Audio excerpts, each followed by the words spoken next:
Hi, welcome back. This is Neva Herzig from Core Dynamics Physical Therapy, and today we're going to talk a little bit about foam rolling, especially for our back and hips.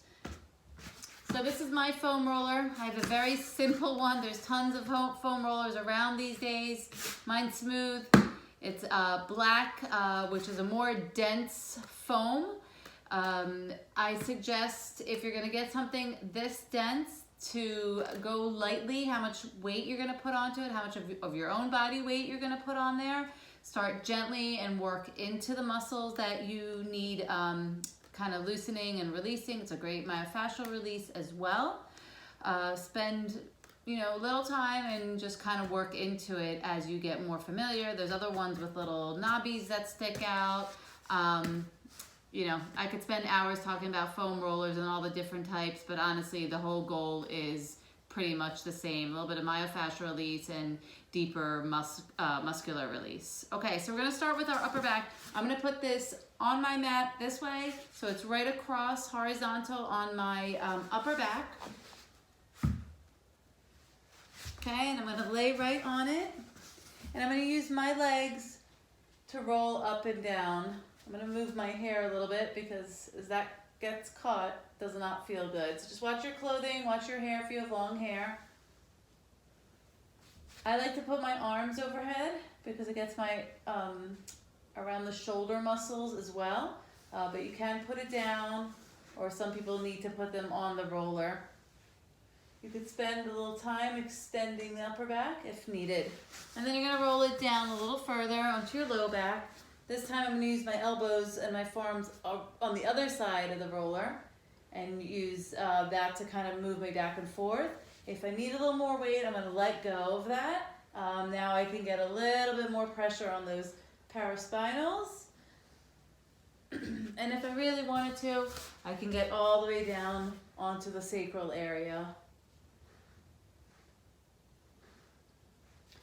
From there, I'm going to move down to the piriformis and the glute area. Okay, so the buttock muscles. Some people just lean sideways, and some people like to cross the one leg over the other. And then again, I'm using my hands and my leg to move me around. I can push myself a little bit deeper if I want to put a little bit more body weight into it. But if you have something like bursitis or fairly tight areas in these hips, then you might want to be careful. I just realized I have a hole in my sock. Okay, so you can do that. And you can do the same thing on the other side. So see how I'm tilting with the leg crossed over. If you want to get your hamstrings, you're going to put that a little bit lower under your sitting bone. Again, you can use one leg back and forth in the arms, or you can cross one leg over the other. And now I can go kind of up and down. I do a little bit of rotation to get the whole area of that thigh. I'm going to move to the side of the hip, the IT band and the glute muscles. The IT band is going to be the lower portion of the thigh. This can be really, really sensitive. I use my forearm and my leg is straight. And then I use the other leg to push myself up and down. I can go all the way down into my thigh and all the way up. If I'm going to go over that bump, which is called the greater trochanter, I'm going to start getting into my glute muscles as well. Remember that IT band, the one that's lower down here, can be very, very, very sensitive. So just watch out how much pressure you put into it. If I move myself up my pelvis over that hip area, I'm going to get to the quadratus lumborum. I'm going to keep myself in a little bit of an angle so I'm not completely sideways. And again, I'm above the pelvis. So the pelvic bone is right here, and now I'm above it. And I'm going to get into this deeper muscle called the quadratus lumborum.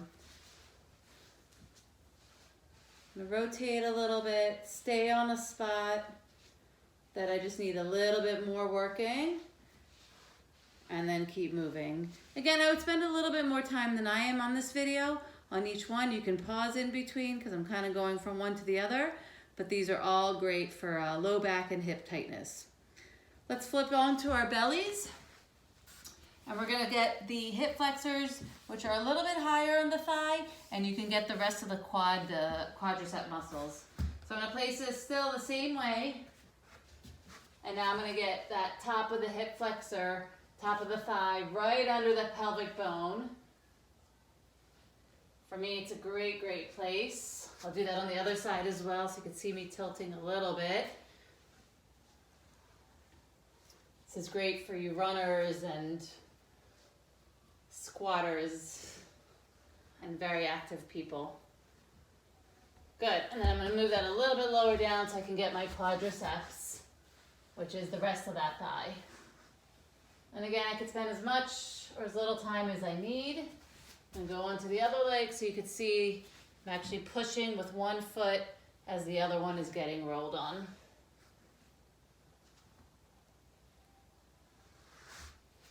And if you watch the video closely, you can see how I use my forearms or my hands, my feet, to kind of glide myself back and forth on this foam roller. So great. We did upper and lower back, a little bit in the sacral area, our hamstrings, our piriformis and the glutes, the side of the glutes, our quadratus lumborum, hip flexors, and the quadriceps. I hope that helps you guys kind of relieve some tension around, loosen up the fascia, and get you going for your activity, anything that you guys enjoy.